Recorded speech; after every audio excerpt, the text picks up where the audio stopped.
In this short tutorial, I will show you how to change the app icon color on your iPhone running iOS 18. Changing the app icon color is a new feature introduced in iOS 18 that allows you to customize the look of your device's home screen. This feature gives you the flexibility to personalize your iPhone by adding a pop of color to your app icons.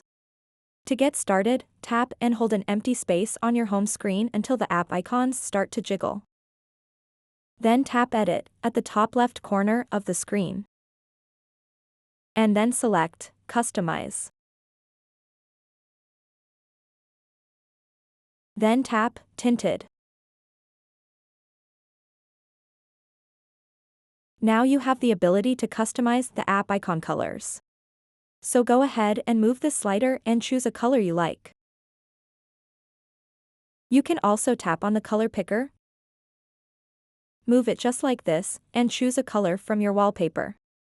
To save changes, simply tap on the home screen. This is exactly how you can change the app icon color on your iPhone. So that wraps up this tutorial. If you have any questions about this whole process, please let me know in the comments section below. And if this video helped you out, please give it a big thumbs up and subscribe to this channel for more tutorial videos like this one. Thank you so much for watching and have a good day.